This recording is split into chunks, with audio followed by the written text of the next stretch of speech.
یزید کی لشکر جو امام حسین کے مقابلے میں آیا، امام حسین کے لشکر کی تعداد 72 تھی، تو یزید نے 22,000. مجھے بتائیے 72 کا 22,000 سے کو مقابلہ ہوتا ہے؟ عمر بن سعد نے پھر عبید اللہ ابن زیاد کو لکھا کہ 22,000 بندے تھوڑے ہیں، کچھ بندے زیادہ بھیج. تو عمر بن سعد کو عبید اللہ ابن زیاد کہنے لگے کہ تو پاگل تو نہیں ہو گیا، 72 کے لشکر کا 22,000 بھیجا، اور کتنا بھیجو؟ تو اس نے کہا تمہیں یہ نہیں پتا یہ لوگ کون ہیں؟ یہ مولا علی شیر خدا کی اولاد ہے. ان میں ایک ایک شخص ایسا ہے جو 1,000 کے مقابلے میں لڑنا جانتا ہے. تو یہاں کمزوری دکھائی جاتی ہے. ہمارے بچے سمجھنے لگے ہیں کہ یہ شاید کوئی ایسی داستان ہے، اور اس طرح کا ماحول ٹی وی پہ میں دیکھ رہا تھا، اس طرح کا ماحول بنایا جاتا ہے جیسے کوئی خوف ہے. یعنی واقع کربلا کوئی ایسا واقعہ جسے دیکھ کے خوف طاری ہو جائے، بچے راتوں کو ڈرے. وہ اکیلے درخت دکھائے جا رہے ہیں اور تیر دکھائے جا رہے ہیں. او یار کیا قوم کی تربیت کر رہے ہیں؟ واقع کربلا حوصلے کا نام ہے، دلیری کا نام ہے. سنیں بات اصل میں کیا تھی، بڑے ٹھنڈے دماغ سے میری بات کو سمجھیے گا. حضرت مولا علی شیر خدا کے بعد مسلمانوں کے متفقہ امیر بنے تھے حضرت امیر معاویہ. انہیں امیر کس نے بنایا تھا؟ امام حسن نے، حضرت علی کے بڑے صاحبزادے. حضرت امام حسن نے ان سے صلح کی، انہیں خلافت دی. اور صحیح بخاری میں نبی پاک نے فرمایا تھا میرا بیٹا حسن سردار ہے، جب مسلمانوں کی جماعتوں میں لہو بہہ جائے گا تو حسن ان کی صلح کرا دے گا. وہ صلح امام حسن نے کرائی، جناب امیر معاویہ امیر بن گئے. حضرت امیر معاویہ رضی اللہ تعالیٰ عنہ بڑا پیار کرتے تھے نبی پاک سے، بڑا احترام کرتے تھے حضور کے خاندان کا. ان کی جو اجتہادی خطائیں ہیں وہ اپنی جگہ پہ موجود ہیں. چونکہ امام حسن نے ان سے صلح کر لی، لہذا ہم بھی ان کے بارے میں کوئی جملہ کہنے کے مجاز، ہماری مجبوری امام حسن ہے. اس لیے کہ جسے امام حسن صحیح کہے پھر امام حسن کے ماننے والے کو اسے غلط نہیں کہنا چاہیے. حضرت امیر معاویہ رضی اللہ تعالیٰ عنہ کا جب وصال ہوا تو حضرت امام حسن پہلے ہی ان سے وصال کر گئے، آپ کو زہر دے دیا گیا، آپ شہید ہو گئے. امام حسین موجود تھے. تو یزید کے بارے میں لوگوں نے کہا جناب امیر معاویہ سے کہ یہ ٹھیک ہے، مناسب ہے اور بہادر ہے، دلیر ہے، وہ جو ہوتے ہیں نا خوش آمدید ٹولہ. تو حضرت امیر معاویہ کے گرد بھی کچھ ایسے لوگ تھے، انہوں نے آپ سے کہا کہ یزید کو نامزد کر دیں. تو آپ نے یزید کو بلایا، حوالہ مجھ سے دیکھ لیجئے گا. بلا کے فرمایا کہ 3 بندوں کے سامنے اپنی خلافت پیش کرنا، اگر وہ تجھے مان جائیں تو امیر بن جانا، نہ مانے تو چپ کر کے گھر بیٹھ جانا. وہ 3 بندے کون ہیں؟ جناب عبداللہ ابن عباس، حضرت عبداللہ بن زبیر اور امام حسین رضی اللہ تعالیٰ عنہ. یہ وصیت فرمائی جناب امیر معاویہ. ہوا یہ کہ یزید جب امیر بنا نا، 2-3 چیزیں ہوتی ہیں جب کسی بندے کو قابو کرنا ہوتا ہے، 2-3-4-5 چیزیں ایسی ہوتی ہیں جس سے بندہ قابو آتا ہے. تو اس نے بھی فوری طور پہ، یزید نے دیکھا میرے لیے مسئلہ کیا بن سکتا ہے. ولید بن عتبہ اس وقت مدینے کا گورنر تھا. یزید نے اس کو خط لکھا کہ امیر عرب کا رواج آج بھی ہے کہ جب تک نئے خلیفہ کی بیعت نہیں ہو جاتی پرانے کے انتقال کی خبر ہی نہیں دیتے، اس کو رکھے رکھتے ہیں. یہ ان کا طریقہ ہے. وہ کہتے ہیں کہ ولی عہد اچھی طرح قبضہ کر لے پھر بتائیں گے. حضرت امیر معاویہ کا وصال ہو گیا، بتایا نہیں. یزید نے اب کیا کیا، کیونکہ بڑا چلاک آدمی تھا، بڑا شاطر تھا، بڑا تیز تھا، اس نے ولید کو خط لکھا. کہنے لگا کہ فوری طور پہ عبداللہ ابن عباس کو بلاؤ اور اسے کہو میری بیعت کریں. یہ جو بیعت ہوتی تھی نا، یہ بھی سن لے کیا ہوتی تھی. یہ بیعت حلف ہوتا تھا کہ میں اللہ رسول کے نام پہ حلف دیتا ہوں کہ میں یزید کی اطاعت کروں گا، میں اس کے خلاف کوئی بغاوت نہیں کروں گا. کوئی یہ بیعت لوگ سمجھتے ہیں کہ بس ہاتھ پکڑنے کا نام بیعت تھا. اس بیعت کا متبادل جمہوری ملکوں کے اندر ووٹ آیا ہے. تو کہا بیعت کرے. حضرت عبداللہ ابن عباس کو بھی بلاؤ، عبداللہ بن زبیر کو بھی بلاؤ، امام حسین کو بھی بلاؤ. امام حسین آدھی رات کے وقت بیٹھے تھے مسجد نبوی میں، چونکہ 5 نمازوں کی آپ امامت کرتے. امام حسین نماز پڑھا کے عشاء کی بیٹھے تھے. جناب عبداللہ بن زبیر، عبداللہ بن زبیر کون تھے؟ یہ نبی پاک صلی اللہ علیہ وسلم کی پھوپھی پوتے تھے اور جناب صدیق اکبر کے نواسے تھے، حضرت عبداللہ بن زبیر. اور جناب زبیر بن عوام عشرہ مبشرہ صحابی ہیں، ان کے بیٹے تھے. بہت زیرک آدمی تھے. یہ بھی امام حسین کے پاس بیٹھے تھے. عبداللہ ابن عباس بھی تھے جو حضور کے چچا کے بیٹے ہیں، اس امت کے پہلے مفسر ہیں قرآن پاک. یہ لوگ بیٹھے تھے. تو ولید نے ایک بندہ بھیجا، اس نے آ کے کہا جناب آپ کو گورنر صاحب نے بلایا ہے. تو عبداللہ بن زبیر کہنے لگے حسین اس وقت بلانے کی بات سمجھ میں نہیں آئی. تو امام حسین بڑے بصیرت والے تھے، اللہ نے بصیرت دی تھی. کہنے لگے عبداللہ آپ کو سمجھ نہیں آئی، مجھے سمجھ آ گئی ہے، امیر معاویہ وصال کر گئے اور یہ ہمیں جو بلایا گیا ہے نا، یہ یزید کی بیعت کے لیے بلایا گیا ہے. تو کہا پھر آپ آدھی رات کو نہ جائیں، آپ کے لیے خطرہ ہوگا۔ تو امام حسین فرمانے لگے خطرہ حسین کو نہیں ہوتا۔ نہیں، کہا پھر بھی آپ مہربانی کریں ذرا احتیاط سے جائیں۔ تو جناب عبداللہ ابن زبیر نے، عبداللہ ابن عباس نے 14 بندے نیزے دے کے، تلواریں دے کے امام حسین کے ساتھ بھیجے اور کہا کہ امام حسین اگر اس نے کوئی غلط ملت بات کی نا، زبردستی بیعت کرنے کا کہا، تو آپ بس کوئی ایک بات اونچی آواز میں کر دینا، یہ سپاہی پیچھے آ جائیں گے۔ امام حسین ان 14 بندوں کو لے کے گورنر ہاؤس پہنچ گئے۔ جب آپ وہاں پہنچے، اس نے بتایا، اس نے کہا جی حضرت امیر معاویہ انتقال کر گئے اور آپ نے یزید کی بیعت کرنی ہے۔ تو امام حسین فرمانے لگے میں چھپ کے بیعت نہیں کروں گا، مجمع لگاؤ، جمعے والے دن اعلان کرو، جو طریقہ ہے حضرت ابوبکر صدیق کا، جو طریقہ ہے حضرت عمر فاروق کا، جو انداز حضرت عثمان غنی کا ہے، جو مولا علی کا ہے، سر عام اعلان کرو، اگر ساری دنیا یزید کی بیعت کرے گی تو میں بھی تیار ہوں۔ تم مجھ سے بیعت لے کے پھر لوگوں کو بتانا چاہتے ہو کہ حسین بیعت ہو کر رہے ہیں، تو تم کیوں نہیں کر رہے؟ میں عام آدمی نہیں ہوں، لہذا چھپ کے بیعت نہیں کرتا۔ جب یہ بات کی نا تو ولید بڑا نرم دل تھا اور امام حسین کی شان کو جانتا تھا، وہ جانتا تھا یہ نبی پاک کا خاندان ہے۔ اس نے کہا جی مجھے تو حکم تھا، باقی آپ حضور کے نواز ہیں، میں کر کچھ۔ وہاں ایک بڑا بدبخت شخص بیٹھا تھا، عبد الملک بن مروان، وہ ولید سے کہنے لگا کہ اگر حسین آج تمہارے ہاتھ سے نکل گئے تو تمہارے لیے بہت بڑا مسئلہ کھڑا ہو جائے، انہیں جانے نہ دینا، یا بیعت کراؤ یا ان سے کہو جنگ کے لیے تیار ہو۔ تو امام حسین رضی اللہ تعالیٰ عنہ کے کانوں میں آواز گئی تو فرمانے لگے ابن مرجانہ، اگر تیرے اندر جرت ہے تو آ سامنے حسین کے، اس کے کانوں میں باتیں نہ کر، کانا پھوسی نہ کر، باہر آ میدان میں، شرارت نہ کر، باہر آ، میں تمہیں ابھی بتاتا ہوں کہ حسین سے مقابلہ کرنے کا انجام کیا ہے۔ یہ کہہ کہ امام حسین باہر نکلے، اپنے بھائی محمد بن انفیہ کو بلایا، عبداللہ بن زبیر، عبداللہ ابن عباس، ڈھیر سارے لوگ کٹھے ہو گئے۔ فرمایا یہ معاملہ ہے، اب کیا کرنا ہے؟ تو وہ کہنے لگے حضور وقت ابھی مناسب نہیں ہے، آپ اس طرح کریں یہاں رکے، ہم مکے سے، عراق سے، کوفے سے لوگوں کو بلاتے ہیں، یہاں ایک بڑی مجلس مشاورت قائم کرتے ہیں۔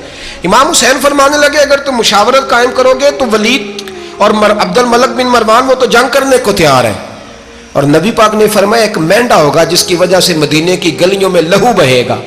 فرمانے لگے میں وہ بکرا، وہ مینڈا نہیں بننا چاہتا۔ کہا پھر آپ کیا کریں گے؟ تو امام حسین رو پڑے، فرمانے لگے میں مدینہ چھوڑ جاؤں گا لیکن مدینے کی حرمت پامال نہیں ہونے دوں گا۔ امام علی مقام آدھی رات کے وقت نکلے، سیدہ فاطمہ کا دروازہ ایک اس دن تھا جس دن حضرت مولا علی کوفے چلے گئے تھے، اور دوبارہ آج تالا لگا جب امام حسین نکلے۔ آپ جنت البقیع کے پیچھے کھڑے ہو کے حضور کا روضہ دیکھنے لگے، اس وقت گنبد تو نہیں ہوتا تھا، روضہ دیکھنے لگے۔ نانا تیرے کرم کے خزینے کی خیر ہو، میں جا رہا ہوں تیرے مدینے کی خیر ہو۔ سارا خاندان لے گئے، مکے تشریف لے گئے، حج کے ایام قریب آنے والے تھے۔ امام حسین نے وہاں لوگوں سے باتیں کی۔ جب امام حسین وہاں پہنچے تو کوفے سے خط آنے لگے۔ کوفہ حضرت علی کا دارالخلافہ تھا، وہاں آپ کے محبین، پیار کرنے والے ڈھیروں تھے، انہیں خط لکھے کہ حضور آپ چپ کر کے بیٹھے ہوئے ہیں اور ہمارے اوپر یزید مسلط ہو گیا ہے، آپ اگر میدان میں نہیں نکلیں گے، آپ نہیں آئیں گے تو ہم اللہ کی بارگاہ میں شکوہ کریں گے کہ کوئی ہماری کمان کرنے کو تیار ہی نہیں ہوا۔ اور وہ خط 1 2 3 نہیں آئے، وہ خط اتنے تھے کہ 3 بوریوں میں بھرے تھے امام حسین، 3 بوریوں میں۔ اب مجبوری ہو جاتی ہے، حق کے لیے کئی دفعہ بات کرنا مجبوری ہوتی ہے، اگر نہیں کرے گا تو پھر اس کو بھی قبر میں جواب دینا پڑے گا۔ امام علی مقام رضی اللہ تعالیٰ عنہ نے مکے میں اب لوگوں کو جمع کیا مشورے کے لیے۔ ہر بندے نے کہا حضور وہ بلا تو رہے ہیں پر اپنے وعدوں کے پکے۔ کہا حضور وہ پکے نہیں، آپ نہ جائیں۔ ہر بندے نے کہا حالات ٹھیک نہیں، حالات گراؤنڈ ریالٹی صحیح نہیں، یہی مشورہ آج بھی ہر بندہ دیتا ہے، ابھی حالات نہیں۔ اتنے خراب حالات کبھی نہیں ہوئے تھے جتنے امام حسین کے دور میں تھے، لیکن فرمایا میں دین کے خلاف غلط حکمران کو مسلط ہونے کی اجازت، بول کے بتائیے، بول کے، غلط حکمران کو مسلط ہونے کی اجازت، مزاحمت کروں گا، مخالفت کروں گا۔ امام کہنے لگے کوئی بات نہیں، وہ میرے ساتھ چلے نہ چلے لیکن میں کوفے جاؤں گا، وہ لوگ میرے ساتھ کھڑا ہونے کو تیار ہے تو وہ جھوٹ ہے یا سچ ہے پر میں چلوں گا۔ جب امام علی مقام نے اصرار فرمایا تو جو آپ کے قریبی صحابہ کرام کی اولادیں تھی ساری، یہ بھی اب بیماری ہے، کچھ لوگ کہتے ہیں جی صحابہ نہیں ساتھ چلے، تو میں کہتا ہوں اہل بیت نبوت کے تو کل افراد 21 تھے، تو 72 میں باقی اولادیں کس کی تھی؟ وہ ساری صحابہ کی اولادیں تھی، وہ سارے، پتہ نہیں کیوں اس طرح کا فلسفہ بیان کیا جاتا ہے جس میں حالات خراب ہو۔ حضرت سیدنا امام علی مقام کو جب بہت زیادہ کہا گیا نا، تو امام حسین رضی اللہ تعالیٰ عنہ نے فرمایا چلو میں ایک کام کرتا ہوں، مسلم بن عقیل کو بھیجتا ہوں۔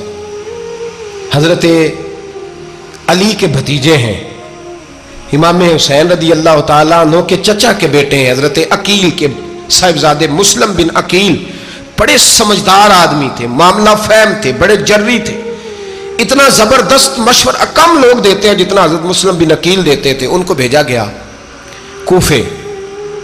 اب اس میں بڑی تفصیل ہے، وہ اپنے 2 بچے بھی لے گئے۔ جب وہ کوفے پہنچے نا تو کوفے پر جناب نعمان بن بشیر کی حکومت تھی، آپ گورنر تھے اور اہل بیت سے بڑی عقیدت رکھنے والے، نرم رویہ۔ عبید اللہ ابن زیاد کوفے کا گورنر نہیں تھا، یہ کسی اور علاقے کا تھا۔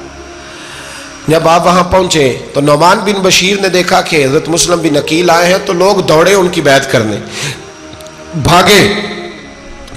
اتنے لوگ جمع ہوئے کہ ایک دن میں 17,000 آدمی نے بیعت کر لی۔ کتنے بندے جی؟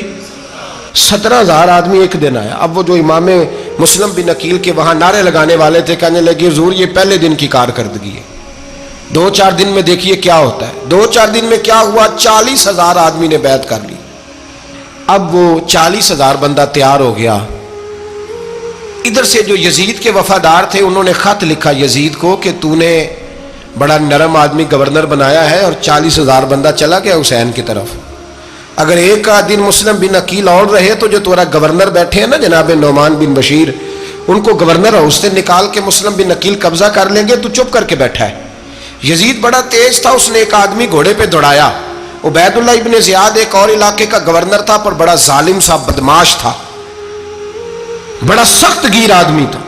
اس کو کہا کہ تو پہلے ایک صوبے کا گورنر ہے، جا تجھے دوسرا صوبہ بھی دیا۔ اس طرح کار فوری طور پہ کوفے پہنچ اور جا کے مسلم بن عقیل کو گرفتار کر، جو آدمی ان کا ساتھ پھر بھی دے اسے قتل کر دے۔ اس نے کیا کیا؟ وہ آدھی رات کو آیا، منہ چھپایا، جبہ پہنا، لوگ سمجھے امام حسین آ گئے۔ بہت سارے لوگوں نے اس کے نعرے بھی لگائے۔ وہ چپکے سے داخل ہوا اندر، اور چپکے سے داخل ہو کے اس نے سب سے پہلا کام یہ کیا کہ نعمان بن بشیر رضی اللہ عنہ کو معزول کیا، کوفے کے گورنر ہاؤس پہ قبضہ کیا۔ پھر اس نے اسی وقت سوئے ہوئے سرکردہ لوگ، جس طرح ایک گاؤں کا چودھری دوسرے کا محلے میں قبیلوں کے جو لوگ تھے چودھریوں کو بلایا، کچھ کو سزائیں دیں، کچھ کو سخت کہا، کچھ کو ان کے عیب گنوائے کہ وہ تمہارا فلانا مسئلہ پھر خراب کر دوں گا، بلیک میل کیا۔ صبح ہونے تک حالات اگر تم نے میرے قابو میں نہ کیے تو یاد رکھنا بڑا مشکل ہوتا ہے حق پہ کھڑا ہونا، بڑی چیزیں لوگوں کو یاد آتی ہیں، اللہ جانتا ہے۔ پہلے کچھ ہوتا ہے، بعد میں معاملہ کچھ ہوتا ہے۔ حضرت مسلم بن عقیل کے ساتھ جس دن عبید اللہ ابن زیاد آیا 40,000 کا لشکر تھا۔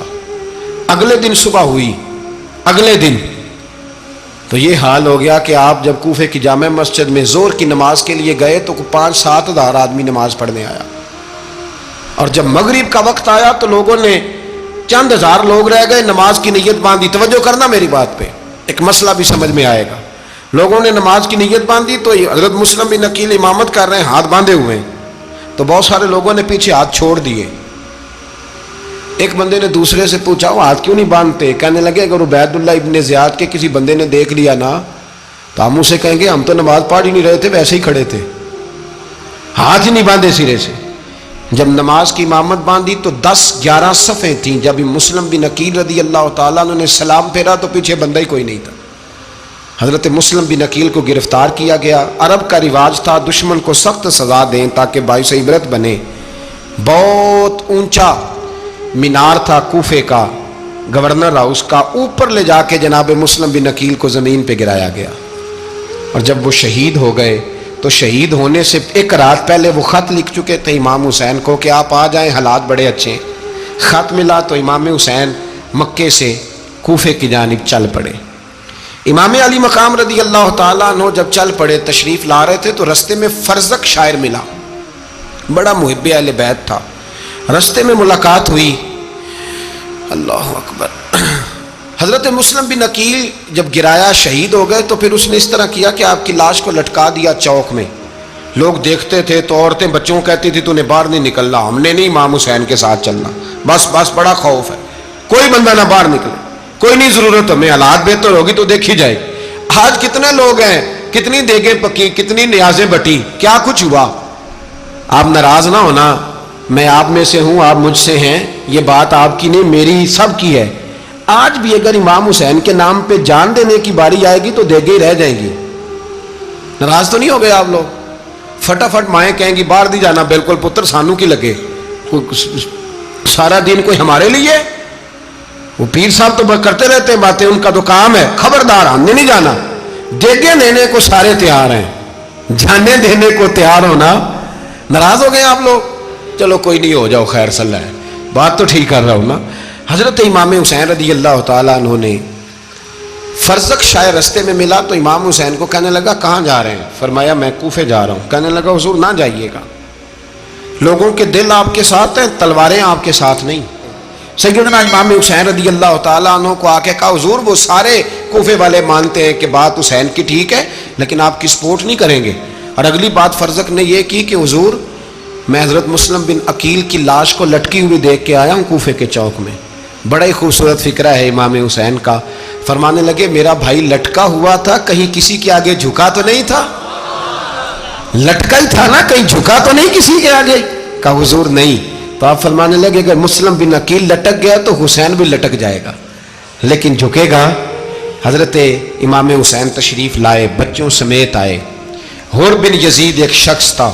حر بن یزید ایک مختصر سا لشکر لے کے اس نے امام حسین کو ایک جگہ پہ روکا, پھر دوسری جگہ پہ روکا, بالآخر تیسری جگہ پہ روکا. تو امام حسین نے فرمایا جگہ کون سی ہے؟ کہا حضور کرب و بلا. فرمایا بس یہی خیمے لگا دو, یہی. حضرت سیدہ زینب نے پوچھا امام حسین سے کہ سارے زمانے نے روکا ہے, ٹھیک ہے آپ حق پہ ہیں, یہ بھی سب نے کہا آپ حق پہ ہیں, پر روکا بھی سب نے, آپ روکے کیوں نہیں؟ تو ابن کثیر اور ابن اسیر لکھتے ہیں کہ امام حسین رو پڑے, کہنے لگے بہن میں رک جاتا پر میں نے رات کو نانا مصطفیٰ کو خواب میں دیکھا ہے. تو حضور نے فرمایا حسین اگر آج یہ رواج پڑ گیا نا یزید جیسے لوگوں کا تو قیامت تک پڑا رہے گا. پھر لوگ کہیں گے کوئی نکلا نہیں تھا تو ہمیں بھی نکلنا. پھر لوگ ظالموں کے سامنے گردنیں جھکانے کے عادی ہو جائیں. میں کہتا رہتا ہوں, کہہ رہا ہوں, کربلا کی جنگ کفر اسلام کی جنگ نہیں, کفر اسلام کی جنگ نہیں کربلا کی. کیونکہ یزید تو بڑا پکا نمازی تھا, خطبہ دیتا تھا. وہ تو جب امام حسین رضی اللہ تعالیٰ عنہ نے کربلا کے میدان میں جمعے کا دن تھا تو یزید کے سامنے کو بات کرنی شروع کی, عمر بن سعد کے سامنے. تو عمر بن سعد کہنے لگا حسین زیادہ باتیں نہ کر, ہمارا جمعہ لیٹ ہو رہا ہے, جنگ کے لیے تیار ہو, فٹافٹ آ. اہل بیت نبوت کو قتل کریں گے اور قتل کے بعد پھر نماز پڑھیں گے اور پھر کہیں گے اللہم صلی علی محمد وعلی آل محمد, اسی نماز میں پھر درود بھی پڑھیں گے. یہ کیسا مرتبہ ہے, کیسا انداز ہے, دوستی قاتل سے بھی مقتول سے یارانہ بھی. امام حسین نے کرب. حر بن یزید امام حسین سے کہنے لگا مجھے حکم ہے آپ کو روکنے کا, آپ آگے نہیں جا سکتے. امام صاحب نے فرمایا وجہ زمین اللہ کی ہے. اس نے کہا آپ بیعت نہیں کر رہے, یزید کی حالات آپ کے حق میں درست نہیں ہیں, آپ نہیں جائیں گے. امام روک گئے. ظہر کی نماز کا وقت ہوا تو حضرت علی اکبر امام حسین کے بڑے صاحبزادے انہوں نے اذان ظہر پڑھی تو حر بن یزید کے لشکر نے امام حسین کے پیچھے نماز ادا کی. کہا بھئی تم مقابلے میں آئے ہو, نماز پیچھے پڑھتے ہو؟ کہا حضور مقابلہ تو تلواروں سے کر رہے ہیں پر ہمارا دل تو مانتا ہے نا کہ مصطفیٰ کا نواسہ بڑی شان والا ہے. حر بن یزید نے 3 نمازیں لشکر سمیت امام حسین کے پیچھے پڑھی ہیں, 3 نمازیں, ظہر اثر اور مغرب. پھر امام حسین کے سامنے شرائط پیش کی کہ آپ کو یہاں گھیر لیا گیا ہے, یہاں آپ بیعت کریں گے, یہاں جنگ کریں گے, 2 ہی باتیں. امام حسین نے فرمایا نہیں بھائی بیعت تو میں نہیں کرتا, اس کے علاوہ تم جو کہتے ہو میں کرنے کو تیار ہوں. اس نے خط لکھا, عبید اللہ ابن زیاد کو ایک بندہ دوڑایا پیچھے, کوفے چند میل پہ کوفہ تھا. کہا وہ نہیں مان رہے, کیا کرنا ہے؟ تو حسین ابن علی ہے, میں زیادہ دیر انہیں روک بھی نہیں سکتا. انہوں نے پیغام دیا حر بن یزید کو کہ کرنا کچھ بھی نہیں, ان کا پانی بند کر دو, بلیک میل کرو, کھانا پانی نہیں ملے گا, چھوٹے چھوٹے بچے ہیں, خود ہی مان جائیں گے. حضرت امام علی مقام کے بارے میں حور کے پاس جب یہ پیغام آیا تو حور کہنے لگا میری طبیعت نہیں مانتی حسین پر پانی بند کروں، دل نہیں مانتا۔ جب یہ لفظ کہے نا دوبارہ تو پھر عبید اللہ ابن زیاد نے عمر بن سعد کو 10,000 آدمی دے کے بھیجا، کہا حور بن یزید لچک دکھا رہا ہے حسین کے حق میں۔ ایک رے کا علاقہ تھا، بڑی وہاں فصل ہوتی تھی، لوگ کوشش کرتے تھے وہاں کا گورنر بننے کی، کوشش کرتے تھے۔ تو عبید اللہ ابن زیاد کہنے لگا تمہیں رے کی گورنری ملے گی، سب سے سرسبز و شاداب علاقہ، تمہیں وہاں کا گورنر بنایا جائے گا اگر حسین کے خلاف لڑو گے۔ یہ اتنی زبردست ہوتی ہیں گورنریاں کہ گورنریوں کے لیے لوگ نسل رسول کے خلاف بھی نکل آتے ہیں، یہ اتنی تگڑی ہوتی ہیں، اتنی جلدی وفاداریاں بدلتی ہیں۔ وقت اتنا نہیں کہ میں مزید تفصیل میں جاؤں۔ امام حسین کو روک لیا گیا، عمر بن سعد نے روک لیا۔ یکم محرم کو امام آئے، 7 محرم تا روکا گیا، 7 محرم کو پانی بند کر دیا۔ جانور پانی پیتے تھے، گھوڑے پیتے تھے، کتے پیتے تھے، لیکن مصطفیٰ کے گھرانے کو پانی پینے کی اجازت 3 دن تک پانی بند رہا۔ 9 محرم کو عمر بن سعد نے اور لوگ بلائے۔ شمر ایک بڑا سخت آدمی تھا، سنگ دل بدبخت، جس نے حضرت علی اصغر کے گلے پر تیر مارا تھا، وہ اور لشکر لے کے آیا۔ رات کو کہنے لگا امام حسین رضی اللہ تعالیٰ عنہ سے کہ بس بڑا ہو گیا، یہ 9-10 محرم کی درمیانی رات، یا آپ جنگ کریں گے یا آپ بیعت کریں گے، 2 ہی باتیں۔ امام حسین اندر گئے، سیدہ زینب سے مشورہ کیا، باہر آئے، فرمایا بات وہی ہے جو پہلے دن والی ہے۔ امام حسین رضی اللہ تعالیٰ عنہ نے فرمایا بھائی بیعت تو میں نہیں کرتا، باقی جو تمہارا پروگرام ہے۔ شمر اور ابن سعد کہنے لگے پھر جنگ کے لیے تیار ہو جائیں۔ کیا انداز ہے امام حسین کا، فرمانے لگے کل جنگ کروں گا، مجھے پتا تو ہے جنگ کا نتیجہ کیا نکلنا ہے، ایک رات مجھے دے دو تاکہ میں کھل کے اپنے رب کی عبادت تو کر لوں۔ حسین نے جانا ہے، مجھے پتا ہے کل رزلٹ 72 اور 22,000 کا کیا ایک رات مجھے دو، میں مالک سے راز نیاز تو کروں، میں گویا اس سے پوچھوں تو صحیح کہ مالک میرے والد بھی شہید ہیں، بھائی بھی شہید ہیں، نانا کو بھی دکھوں میں دیکھا ہے، تو اب میری باری ہے تو مالک میں حاضر ہوں، مجھے موقع تو دو، اس لیے کہ میرے نانا نے بدر میں بھی ساری رات عبادت کی تھی، صبح مجھے موقع دو۔ اور دنیا کا اصول ہے جب کوئی موقع مانگتا ہے تو دیا جاتا ہے۔ یہ دونوں کہنے لگے کوئی موقع نہیں۔ حور بن یزید پیچھے سے بولا، کہنے لگا نہیں، بدتمیزی نہ کرو، حسین کو موقع دو، تمہیں دینا پڑے گا۔ موقع دیا۔ حور بن یزید نے پھر منت کی، کہا حضور آپ مہربانی کریں مان جائیں۔ فرمایا ماننے والا کھاتا کوئی نہیں، یہ بڑا مشکل کام ہے بھائی، ضمیر کا سودا اب تو عام ہو گیا، بازار لگتے ہیں، ریٹ لگتے ہیں، اپنی اپنی چاہتوں پہ لوگوں نے اپنے اپنے انداز سجائے ہوئے۔ کوئی آدمی بس اچھے طریقے سے نام لے لے تو بس ہم اس کے پیچھے چل جاتے ہیں، اب تو عام ہو گیا یہ معاملہ۔ امام حسین نے فرمایا ہو ہی نہیں سکتا، ممکن ہی نہیں ہے۔ ساری رات عبادت میں گزری، ریاضت میں گزری، تہجد کا وقت ہوا تو گھر والوں کو بلایا، فرمایا دیکھنا تمہاری سی کی آواز نہ باہر آئے، خبردار سی کی آواز نہ آئے۔ اور امام زین العابدین سے فرمایا تو بیمار ہے، تو جہاد نہیں کرے گا، لیکن خیال رکھنا پیچھے۔ اور بڑی قیمتی بات بتا رہا ہوں، ہماری بیویاں کسی کے گھر میت ہو جائے تو 4 دن بخار نہیں اترتا۔ امام علی مقام نے سیدہ زینب سے فرمایا تو بڑی ہے، میری بہن ہے، پیچھے سارے بچے ہیں، جوان ہیں، ان کے حوصلے تیری ذمہ داری ہیں۔ صبح جنگ کا طبل بجنے لگا، فجر کی نماز پڑھی، سورج چڑھا، 10 محرم کا دن، جمعے کا وقت، جناب سیدنا امام حسین رضی اللہ تعالیٰ عنہ نے ریت پر سجدے کیے، لمبے سجدے، لمبی نماز۔ سورۃ الشمس کی آیات دوسری رکعت میں پڑھی تو سارا کربلا گونجنے لگا۔ کیا انداز تکلم تھا امام علی مقام کا۔ نماز مکمل ہوئی تو حور بن یزید، عمر بن سعد اور شمر سے کہنے لگے واقعی حسین سے لڑو گے؟ پتہ نہیں کون ہے۔ قل لا اسألکم علیہ اجرا، تم نے نہیں پڑھا؟ الا المودۃ فی القربى، تمہاری آنکھیں بند ہیں۔ الحسن والحسین سید الشباب اہل جنہ، تمہیں نہیں پتا؟ کہنے لگا چپ کر، حکومت نظر آ رہی ہے۔ اور بن یزید کہنے لگے پھر میرا بھی فیصلہ سنو، مجھے حکومت نہیں چاہیے، مجھے جنت چاہیے۔ حکومت نہیں چاہیے۔ امام حسین کی پہلی فتح دیکھیں، اور بن یزید ایڑی لگا کے نا یزید کے لشکر سے نکل کے امام حسین کے لشکر میں شامل ہو گیا، اور پہلا شخص جس نے امام حسین کو روکا امام حسین کے نام پر پہلا سر بھی اسی شخص نے کٹایا ہے. لیکن یزید کی قبر پہ لعنت بھی کوئی نہیں برساتا. اس کا محل تھا بہت بڑا، لیکن جب لوگ کربلا میں امام حسین کو سلام کرنے جاتے ہیں تو قدموں میں حور بن یزید کا مزار بھی بنا ہوا ہے، اس کو بھی سلامی دی جاتی ہے. اور اب ہم اکیلا حور بن یزید نہیں کہتے، ہم کہتے ہیں حور بن یزید رضی اللہ تعالی. اب ہم اتنی تعظیم کرتے ہیں اس حور کی. جناب امام حسین کو میدان میں کھڑا کیا گیا، جہاد کا طبل بجا، پہلے خدام آئے. اور سن لو، آج وہ پتہ نہیں بازاری سے لوگ چڑھ گئے اسٹیجوں پہ، بازاری سے، نہ چہرے پہ داڑھی ہے نہ سر پہ کوئی کپڑا ہے، بازاری لوگ ہیں، بھاگ رہے ہیں، بازو چڑھائے ہوئے ہیں، بٹن کھولے ہوئے ہیں، تماشا بنا دیا. سننے والوں کا بھی اللہ ہی حافظ ہے. وہ اسٹیج پہ یہ اہل بیت کی شان بیان کرتا ہے، بھاگ کے ادھر جاتا ہے. یہ کوئی طریقہ ہے؟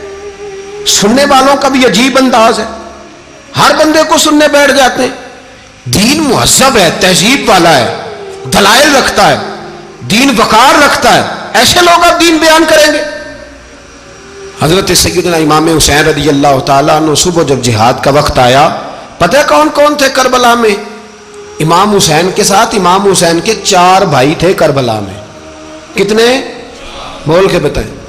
حضرت علی کے 4 بیٹے، عباس بن علی، جن کو حضرت عباس کہا جاتا ہے نا، علمدار، یہ حضرت علی کی دوسری زوجہ میں سے. عباس بن علی بھی تھے اور ابو بکر بن علی بھی تھے، عمر بن علی بھی تھے، عثمان بن، یہ حضرت علی کے بچوں کے نام ہیں. یہ آپ کے شہزادے امام حسین کے ساتھ شہید ہوئے. ان کا نام صرف اس لیے نہیں لیا جاتا کہ ان کا نام خلفائے ثلاثہ کے نام پہ، حضرت علی نے اپنے یاروں کے نام پہ رکھا ہے تو تم نے کربلا کے میدان سے خارج کر دیا. یہ تینوں شہزادے حضرت جناب سیدنا امام حسین کے ساتھ تھے، یہ بھی شہید ہوئے. حضرت جناب زینب امام حسین کی سگی بہن ہے، ان کے 2 بچے تھے، اون و محمد. جب امام حسین میدان میں جانے لگے تو جناب زینب بچوں سے کہنے لگی، نہ پہلے بھائی نہیں جائے گا، پہلے بھانجے جائیں گے.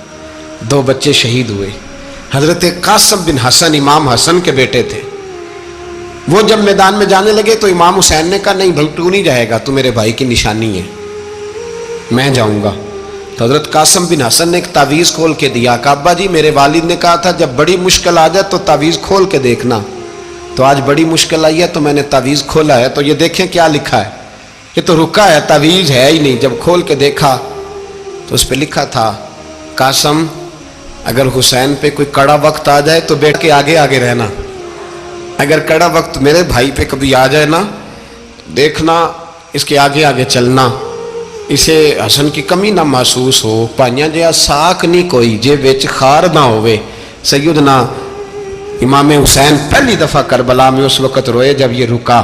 آپ نے دیکھا تو فرمایا ٹھیک ہے، اگر حسن کی یہ وصیت ہے تو میں نے زندگی میں اگر ان کی ہر بات مانی ہے اب بھی مانوں گا، تمہیں اجازت ہے. جناب قاسم بن حسن 16 سال کا جوان جب میدان میں نکلے تو ہائے ہائے پتہ نہیں کہاں سے آ گئی ہے. امام قاسم بن حسن جب میدان میں نکلے تو تبری سے لے کر علامہ ابو الاسناد صاحب سب کو پڑھ کے تو دیکھو، 3 دن کی پیاس ہے، شدید آزمائش ہے، دکھ ہے، تکلیفیں ہیں، پھر بھی پہلی دفعہ جب میدان میں گئے ہیں واپس آئے ہیں 19 لوگوں کو قتل کر کے واپس آئے. سناؤ قصہ خیبر کو، تمامی اپنے بچوں کو. علی کی داستان سن کے دلوں سے ڈر نکلتا ہے. علی کی داستان سن کے دلوں سے، یہ جو بچے ڈر رہے ہیں نا، وہ چمگادڑ آ گئی، کاکروچ آ گیا، یہ خوف نکل جائے گا اگر حضرت قاسم بن حسن کی بات سنیں گے.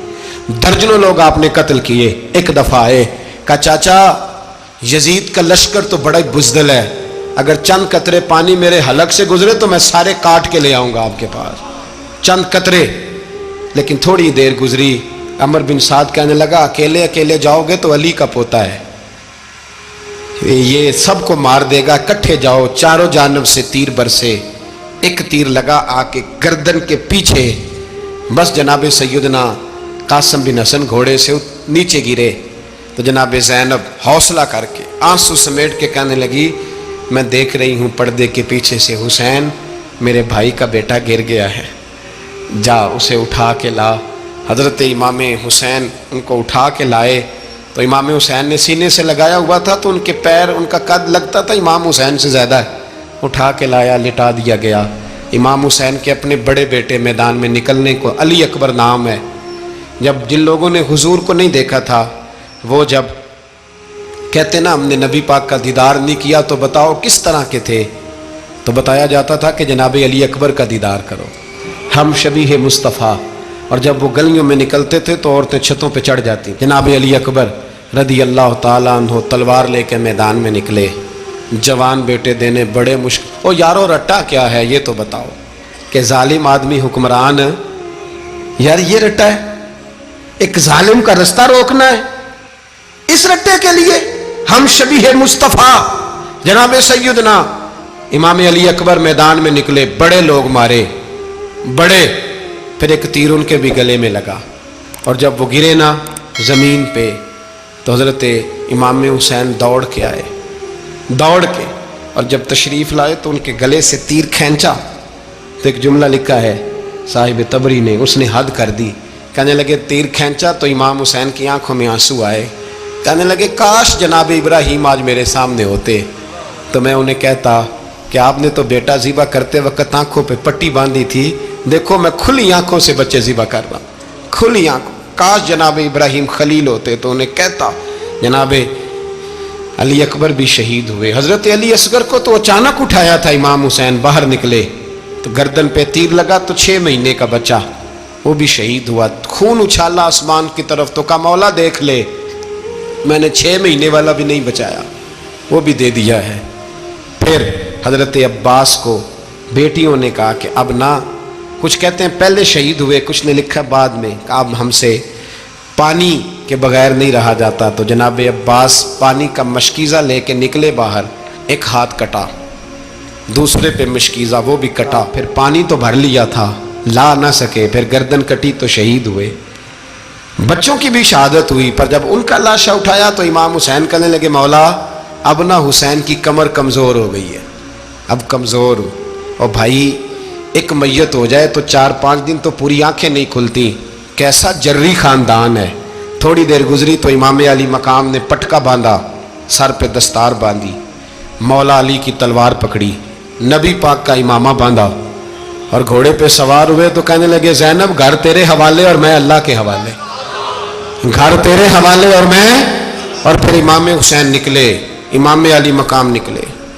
راوی کہتے ہیں کہ یہ جلوہ پہلے بھی بڑے سونے تھے پر آج جو رنگ دیکھا وہ کبھی نہیں دیکھا، کیا انداز تھا، جدھر جاتے نعرہ لگاتے تو حد ہو جاتے، اتنے لوگ امام حسین نے کاٹے، اتنے کاٹے، پھر واپس پلٹ کے آئے اور کہنے لگے زینب ذرا پردے کے پیچھے سے دیکھ تو صحیح میری بہن، ان بزدلوں کو جرت ہی نہیں ہو رہی حسین کے مقابلے میں آنے، ایک دوسرے کو دھکا دیتے، تو جا تو جا، پھر اکٹھے وار ہوئے۔ یہ کون ہے کٹا ہوا، لباس ہے پھٹا ہوا، یہ بال یقین حسین ہے، نبی کا نور عین ہے۔ پھر چاروں جانب سے تیر برسے تو امام علی مقام چونکہ نماز کا وقت ہو گیا تھا، اترے گھوڑے سے، خون بہ رہا تھا، گرم ترین ریت سے تیمم کیا، سر سجدے میں رکھا، اور جب شمر آپ کی گردن کاٹنے لگا تو کہنے لگے ٹھہر جا ذرا رب سے ایک بات کر لینے دے، اور پھر بولے امام حسین، کہنے لگے مالک تو اب بتا کہ حسین سے راضی ہے کہ ناراض ہے، تو بتا۔ تو پھر ایک آواز آئی، یا ایتھا النفس مطمئنہ ارجعی الی ربک راضیۃ مرضیہ، فرمایا نفس مطمئنہ واپس آ جا، تو اللہ سے راضی ہے، اللہ تجھ سے راضی۔ امام حسین وہاں شہید ہو گئے۔ اب یہ قافلہ امام حسین کا سر کاٹ، ذرا دیکھنا غور کرنا، سر کاٹ کے نیزے پہ رکھا ہے، جسم کربلا میں پڑا ہے، عورتوں کو گھوڑوں پہ بٹھا کے لے جایا گیا یزید کے دربار میں۔ یزید پہلے عبید اللہ ابن زیاد نے بدتمیزی کی، پھر یزید نے کی۔ سعودی عرب کا ایک مولوی بول رہا تھا، سعودی عرب کا، ان سے بھی بڑا عشق ہے، جس نے تقریر سننی ہو میرے پاس ہے۔ ہمیں لوگ مشورے دیتے ہیں کہ جو یزید کو اچھا کہے اور حسین کو باغی کہے اس کو ہم امام مان لیں، اس بے شرم بے حیا کو جو نبی پاک کے گھرانے کے بارے میں بکے اسے امام۔ سعودی عرب میں مسجد نبی میں درس دینے والا جس نے تقریر سننی ہو میرے پاس ہے، وہ کہتا ہے یزید تو بڑا اچھا آدمی تھا، اس نے تو بڑی خدمت کی، تو میں نے اسے کہا رشتہ داری کر لیا یزید کے ساتھ، قریب ہو جا، شرم نہیں آتی؟ آج بھی نبی پاک کا دل دکھاتے ہو، حیا نہیں آتی، خیال نہیں آتا؟ اور لوگ گھر میں بیٹھ کے باتیں کرتے ہیں، کہتے ہیں جی جو بیت اللہ میں ہو وہ بھی برا ہو سکتا ہے۔ بیت اللہ میں تو 360 بت بھی تھے، وہ اچھے تھے۔ مدینے میں تو 360 منافق بھی رہے، پوری سورہ منافقون نازل ہوئی، وہ اچھے تھے۔ عجیب تماشا بنا دیا لوگوں نے مذہب کا۔ وہ آج بک رہا ہے، آج میرے پاس ویڈیو آئی ہے، کہتا ہے یزید نے تو بڑی خیمت، تو عبید اللہ ابن زیاد نے قتل کیا۔ بے شرمو، اگر عبید اللہ ابن زیاد نے بھی قتل کیا تھا تو حکومت کس کی تھی؟ بولیں، بول کے بتائیں۔ تو پھر یزید نے عبید اللہ ابن زیاد کو سزا کیوں نہیں دی، بلکہ ایک جگہ 2 گورنریاں دی اس کو؟ یہ حال کیا۔ بلکہ سنو، جو حدیث پاک میں آتا ہے وہ یہ ہے کہ یزید چھڑیاں مار رہا تھا، چھڑیاں۔ امام حسین کے لبوں پہ تو نعمان بن بشیر صحابی تھے، بول پڑے، کہنے لگے یزید بدبخت، ہاتھ پیچھے اٹھا، مجھے اللہ کی عزت کی قسم میں نے سینکڑوں بار نبی پاک کو ان ہونٹوں کو چومتے دیکھا ہے۔ حضرت جناب زینب عورتوں کے مجمع میں پیچھے ہو کے بیٹھی ہیں۔ یزید کے پاس جب پہنچا لشکر تو یزید کہنے لگا دیکھو اللہ نے مجھے عزت دی اور میرے مخالفوں کا کیا حال ہوا۔ تو بی بی زینب بول پڑی، اتنے صدمے سہے پر آواز توانا ہے، جاندار ہے۔ حضرت سیدہ زینب نے جب سنا نا کہ یہ کہہ رہا ہے کہ مجھے اللہ نے عزت دی، تو جناب زینب بولی، نعمان بن بشیر کہتے ہیں بی بی بولی، اتنے صدمے ہیں پر جناب زینب بولی اللہ اکبر، اس انداز میں بولی کہ پہلے قرآن مجید کی آیت پڑھی، کہنے لگی وَتُعِزُّ مَن تَشَاءُ وَتُذِلُّ مَن تَشَاءُ بِيَدِكَ الْخَيْرُ إِنَّكَ عَلَىٰ كُلِّ شَيْءٍ قَدِيرٌ۔ اور پھر کہنے لگی یزید تو بکتا ہے، کہتا ہے کہ تو عزت والا ہو گیا، یہ تیری حکومت ہے، 4 دن گزرنے دے، تجھ پہ کوئی لعنت بھی نہیں برسائے گا، اور میرے بھائی کا قیامت تک ممبروں میں اور خطبوں میں ذکر ہوا کرے گا، وقت گزرنے دے۔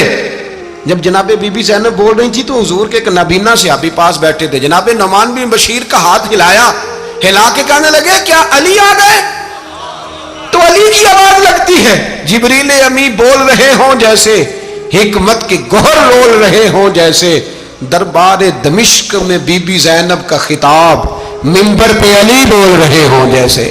میرے بھائی بس کربلا والا قافلہ تو مدینے پہنچ گیا، 3 سال یزید نے حکومت کی، شرابیں عام ہو گئیں، مکے پہ حملہ ہوا، خانہ کعبہ کا غلاف جلا، مدینے پہ اس نے حملہ کیا، 3 دن مسجد نبوی میں اس نے گھوڑے باندھے، مسجد نبوی میں صحابہ کو نکال کے اپنا اس نے امام مقرر کیا، لیکن پھر امت نے اسے قبول نہ کیا، پھر وہ رسوا ہوا اور آج تک وہ رسوا ہے۔ لیکن امام حسین کا نام کل بھی زندہ تھا اور آج بھی